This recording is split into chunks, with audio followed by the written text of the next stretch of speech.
وہاں پر کلمہ کو، اسی نبی کے پیاروں کو شہید کیا جا رہا ہے متواتر روز 200 300 400 بچوں عورتوں بوڑھوں کو شہید کیا جا رہا ہے۔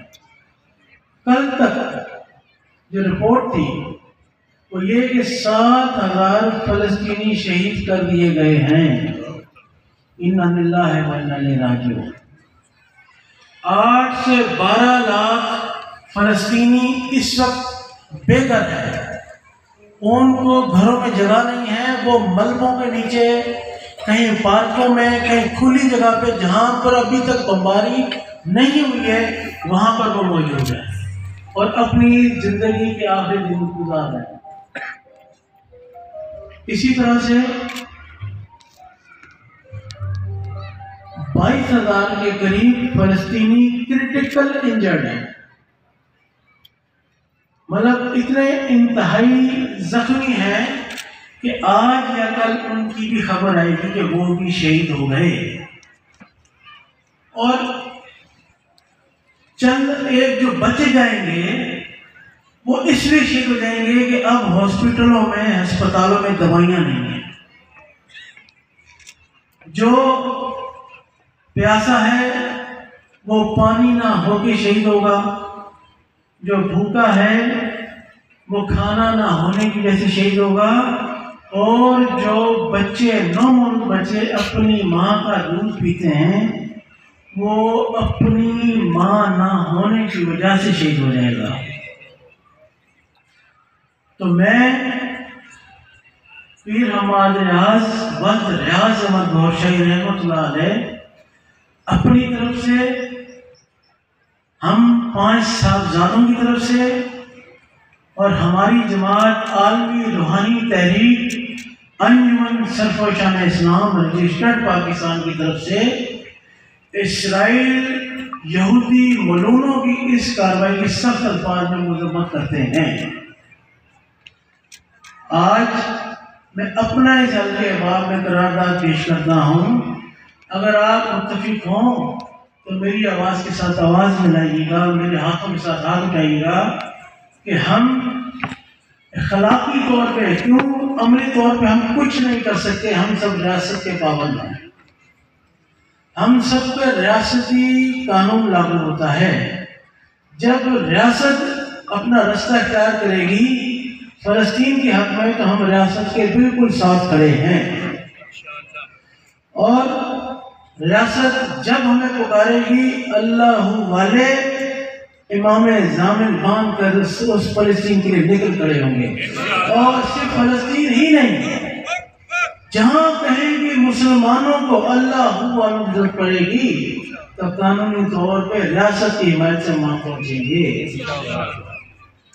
میں ایک دفعہ پھر مذمت کرتا ہوں اس OIC میں بیٹھے چند ملکوں کی، جنہوں نے اس موقع پر جب فلسطین کو شہید کیا جا رہا ہے اس میں انہوں نے اپنے ملکی مفادات دیکھے، اپنے قوانین تو منظور کروا لیے لیکن فلسطین کو ادھورا چھوڑ دیا۔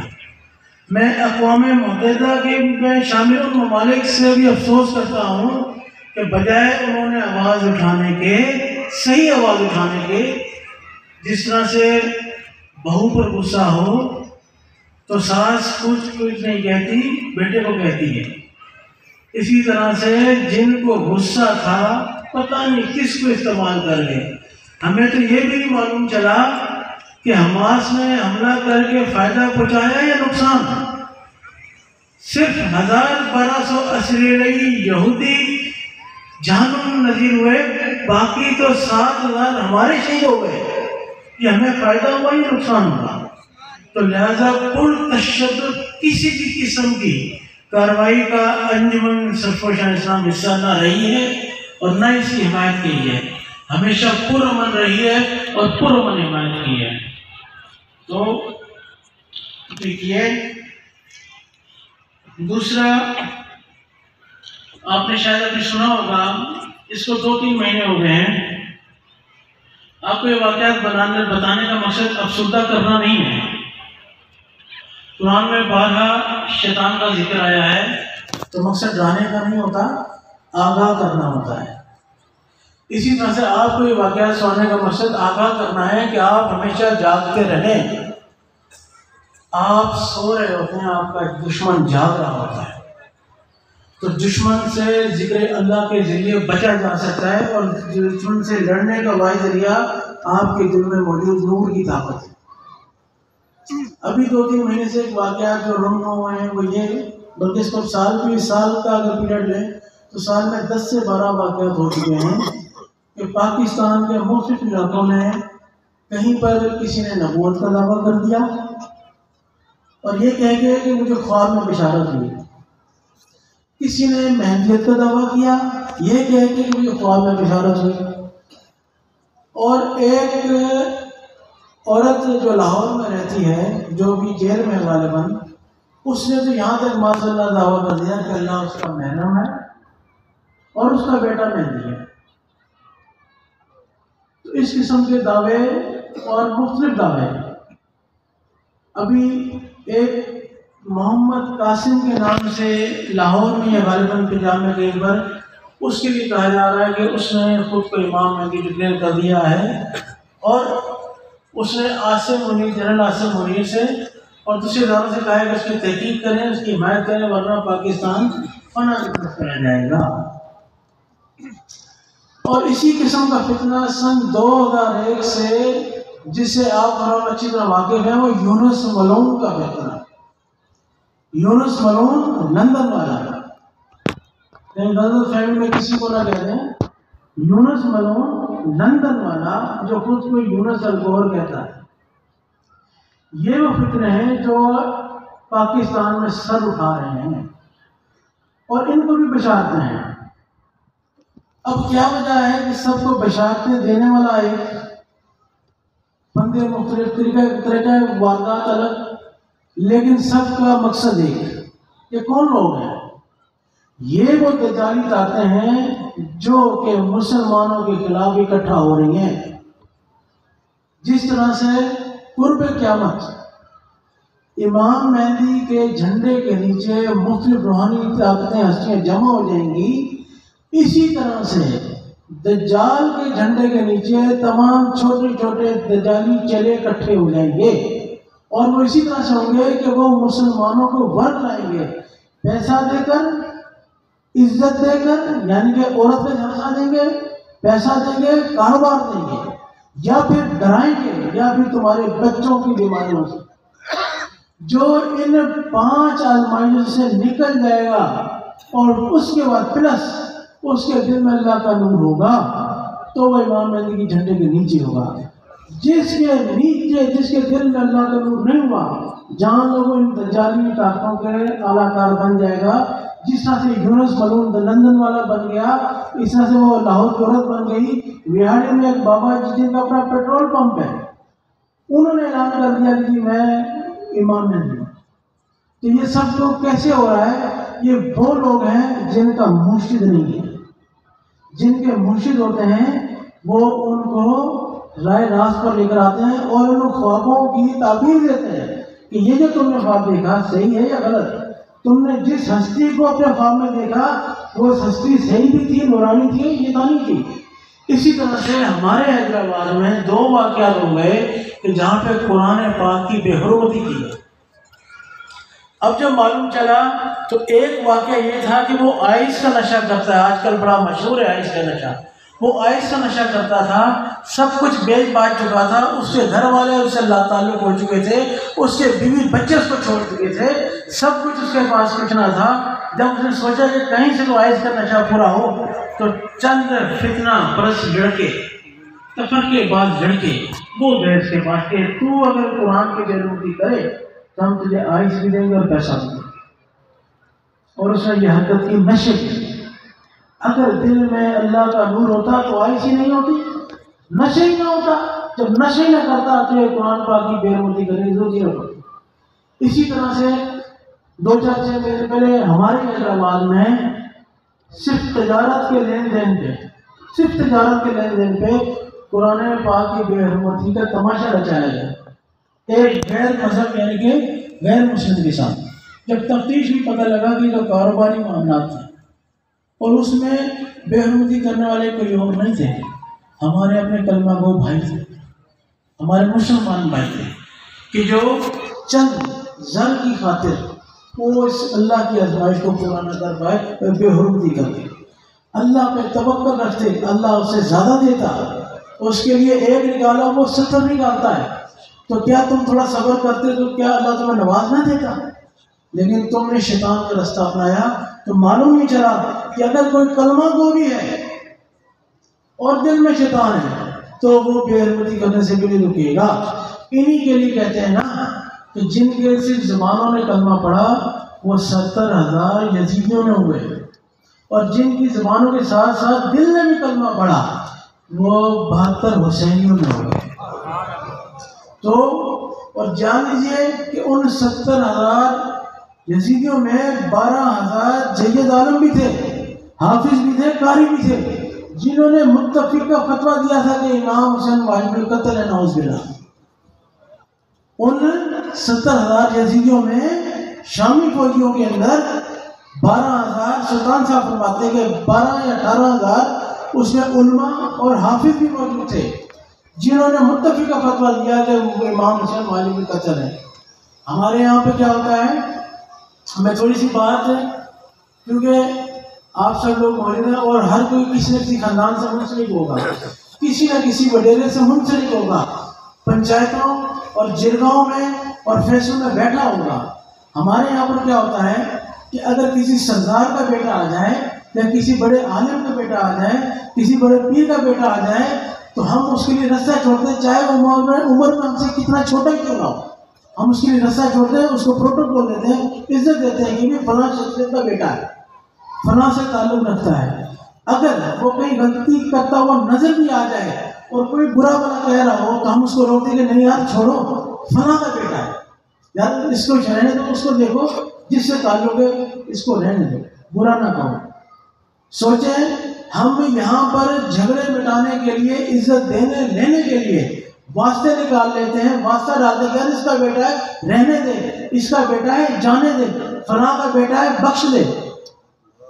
کیا امام حسین علیہ السلام کے لیے اتنا تعارف کافی نہیں تھا کہ وہ محبوب خدا کے نواسے ہیں؟ کیا امام حسین کی بہنوں کے لیے اتنا تعارف کافی نہیں تھا کہ رسول خدا کی نواسیاں ہیں؟ آج چند ملا نفسی ملا جسے میں کہوں گا، انہوں نے بی بی فاطمہ الزہرا کی شان میں گستاخی کی. کہتے ہیں کہ یہ خطا پہ تھی. میں یہ کہتا ہوں اپنے شے سے، تیری ماں سے خطا ہوئی ہے، تیری ماں سے خطا ہوئی ہے کہ تو بی بی فاطمہ الزہرا کو خطا وار کہہ رہا ہے. اگر تیری ماں سے خطا نہ ہوئی ہوتی تو آج اس قسم کے الفاظ نہ تو استعمال کرتا. ایسے علماء سود دجال کے ساتھ ہوں گے، یاد رکھ لینا. کیوں؟ ہم یہاں پر اپنی وقتی عزت کے لیے اپنے سرداروں کو، اپنے M L A M P S کے وزیروں کے بچوں تک کو پروٹوکول دیتے ہیں جن کا کوئی عہدہ ہی نہیں ہے، ان کو ایسے بتاتے ہیں جیسے ان کو ٹکٹیں مل گئی ہیں. تو سوچو جن کے نام پہ جنتیں ہیں، جن کے نام پہ جنتیں مردوں کی، جن کے نام پہ جنتیں عورتوں کی، جن کے نام پہ جنتیں بچوں کی، تم ان کو کہتے ہو خطا ہوا؟ نعرہ تکبیر، نعرہ رسالت، نعرہ حیدری، نعرہ غوثیہ. میں یہاں پہ مزید اس بات کو نہیں بڑھاؤں گا کہ میرے جذبات کہیں گالیوں تک نہ پہنچ جائیں. تو ان دو نعروں سے میں اس ٹاپک ختم کرنا ٹاپک کروں گا کہ حسینیت، حسینیت، حسینیت، یزیدیت، یزیدیت، یزیدیت. اب میں اپنے اگلے عنوان پہ جاؤں اور مجھے کہ ہم دیکھتے آ رہے ہیں کہ ہماری نام جس طرح سے میں نے تذکرہ کیا کہ یونس ملعون لوگوں میں یہ کہتا پھرتا ہے یا یہ لوگوں میں گمان دیتا ہے کہ شاید اس کا تعلق گور شاہی سے ہے یا گور شاہی کا بیٹا ہے یا جانشین ہے، میں آج واضح کر دینا چاہوں کہ یونس ملعون لندن والا، اس کا نہ گور شاہی سے کوئی تعلق ہے، اس کے عقائد باطل کا گور شاہی سے کوئی تعلق ہے، نہ ہی اسلام سے ملعون کا تعلق ہے۔ اس کے عقائد باطلا، اس کا ایمان باطلا، اس کے نظریات باطلا، ہمارے اس کی کسی چیز سے کوئی تعلق نہیں ہے۔ اور جو اس گمان میں رہے تو وہ بھی آج اپنا اس گمان کو، اپنی غلط فہمی کو دور کر لیں۔ اور اگر کوئی یوٹیوب پہ اس کی باتوں کو سن کے امپریس ہو رہا ہے تو وہ ہمارے پاس آئے، ہم اس کو اس کی اصل لحاظ سے بتائیں گے کہ اصل میں ملعون ہے کون، تو دجال کا کردار ہے، دجال کے کردار ہے۔ تو آپ اس چیز کو واضح خود بھی کر لیں اور اپنے دوستوں تک بھی پہنچائیں۔ اور ہم نے ایک کتاب کا بھی چھاپا ہے جو کہ آپ کو لائبریری میں مل جائے گا یا پھر آپ کے علاقے کا نظام کو مل جائے گا، آپ ان سے لے لیجیے گا۔ اس میں یونس ملعون سے 2001 سے لے کر 2023 تک ہم نے جو اس کے خلاف کارروائیاں کی ہیں، اس کے عقائد کے خلاف کی ہیں، وہ سب اس کے اندر موجود ہیں، جس میں گورنمنٹ اسٹیمپیں بھی لگی ہوئی ہیں۔ اس کے بعد کچھ لوگ کہتے ہیں کہ اسی یونس ملعون کو لیتے ہوئے، اسی باتوں کو لیتے ہوئے کہ کہیں گور شاہی صاحب نے نبوت کا دعویٰ کیا تھا۔ آج ہم یہاں موجود ہیں، یہاں پہ اس پلیٹ فارم پہ علماء بھی موجود ہیں، اس پلیٹ فارم پہ درگاہ گور شاہی بھی موجود ہیں، اس پلیٹ فارم پہ صرف وہ لوگ بھی موجود ہیں جو دین سے بہتر مضبوط تعلق رکھتے ہیں۔ لیکن پھر بھی میں واضح کر دوں کہ ریاض احمد گور شاہی مقدس والی نے اپنی زندگی میں نہ تحریراً نہ زبانی کبھی بھی نبوت کا دعویٰ نہیں کیا۔ آپ نے مزید فرمایا کہ جو بھی شخص آقا کرم صلی اللہ علیہ وسلم خاتم النبیین کے بعد نبوت کا دعویٰ کرے ہمارے نزدیک کو کافر ہے اور اس کے ماننے والے مرتد۔ نعرہ تکبیر، نعرہ رسالت، نعرہ رسالت، نعرہ رسالت۔ اسی طرح سے میرے والد صاحب نے نہ ہی کبھی امام مہدی کا دعویٰ کیا۔ آپ نے فرمایا امام مہدی من جانب اللہ ہوگا، اس کو آنا ہے، وہ کوئی بھی ہوگا وہ آنا ہے۔ امام مہدی کی میرے والد صاحب نے نشانیاں بیان فرمائی جس طرح دیگر علماء اور صوفیہ کرام ابھی تک بیان فرماتے آ رہے ہیں۔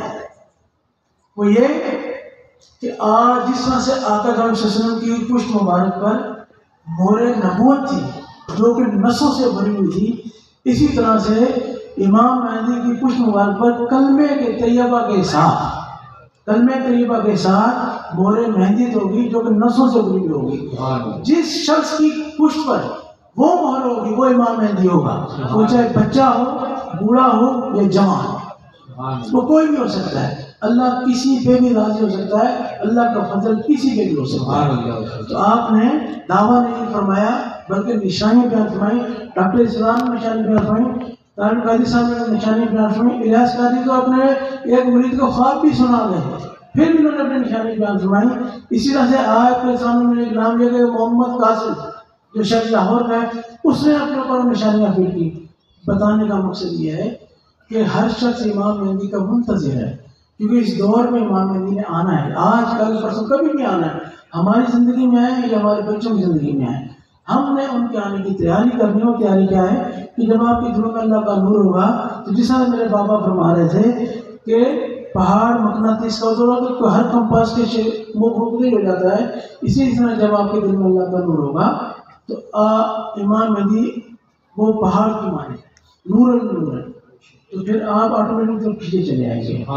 تو لہٰذا یہ چند چیزوں کو سامنے رکھیے گا۔ میں پھر ایک دفعہ آخری بات دہرا دوں اور وہ 3 کی لائن ہے، وہ یہ کہ فلسطین پہ جو حملے ہو رہے ہیں، ہم فلسطین کے بالکل نشانہ بشانہ کھڑے ہیں، اخلاقی عملی اس لیے نہیں ہو پائے کہ ریاست جب چاہے۔ دوسرا یونس ملعون کا ہم صاحبزادوں سے کوئی تعلق نہیں، بلکہ آپ کو ایک عجیب بات سناؤں کہ ہمارے پورے خاندان گوشے میں یونس نام کا بندہ ہی نہیں ہے۔ حیرانگی کی بات یہ کہ ہم آج سوچتے ہیں اللہ پتہ نہیں کب تک کا آخر تک کا سوچتا ہے، بتاتا ہے، تو اللہ نے خاندان گوشے میں یونس نام کا بندہ ہی نہیں دیا۔ اب جو یہاں پر بیٹھے ہوئے ادارے ہوں گے یا آپ لوگ جو اللہ سے تعلق رکھتے ہیں، ہم بھائی میں سے کسی ایک کا شناختی کارڈ کا نمبر لیں اور پوری فیملی ٹری نکال لیں، ڈھونڈیں کہیں یونس ملعون ہے، تو لہذا اس قسم کے قوم پہ عمل نہ کریں۔ تو نہیں سے دوسرا، اگر تحقیق کے بغیر آپ لوگ گوشے کے خلاف چند لوگ ہو رہے ہیں تو تحقیق کریں، مومن ہو جو تحقیق کریں، سنیں دیکھیں خود وہ مومن ہے، ورنہ یزیدیوں نے بھی تو یہی کام کیا تھا جو آج چند لوگ کر رہے ہیں۔ دیکھیں باب بلے شاہ کی واقعہ مثال بہت بڑی مثال ہے کہ باب بلے شاہ سید گھرانے سے تعلق رکھتے تھے، لیکن ان کے اپنے خاندان نے ان کو اپنے علاقے میں دفن نہیں ہونے دیا، ان کو کھدڑوں نے، ناچنے والوں نے دوسرے علاقے میں دفنایا، اور ان کا جنازہ بھی ایک سید زادے کا جنازہ کھدڑوں نے پڑھایا۔ آج قصور شہر وہاں آباد ہے جہاں باب بلے شاہ کا بازار ہے۔ سبحان اللہ۔ جنہوں نے اپنے گاؤں سے نکال دیا، آج ان کے آبادات وہاں آباد ہیں جہاں باب بلے شاہ موجود ہے۔ سبحان اللہ۔ تو پتہ یہ چلا کہ جب دلوں میں اللہ کا نور نہیں تھا تو سید کو کافر کرتے رہے، اور جیسے ہی اللہ نے ہدایت فرمائی تو اپنا پورا قبہ اٹھا کے وہاں آباد کر لیا جہاں وہ سید زیادہ موجود ہے۔ نعرہ سرفروش، سرفروش۔ اس لیے، اور دوسرا آخری بات، بالکل آخری کر رہے ہیں، پہلے سے ہی سونے لگے ہیں، وہ یہ کہ ابھی مجھے کل پرسوں ہمارے امیران نے بتایا کہ اس یونس ملعون نے آصف منیر جو چیف آف آرمی اسٹاف ہیں، ان کے خلاف بھی کوئی غلیظ زبان استعمال کی۔ اب میں آپ کو واضح کروں کہ انجمن انصارین اسلام غیر سیاسی جماعت ہے، صاحبزادگان غیر سیاسی ہیں۔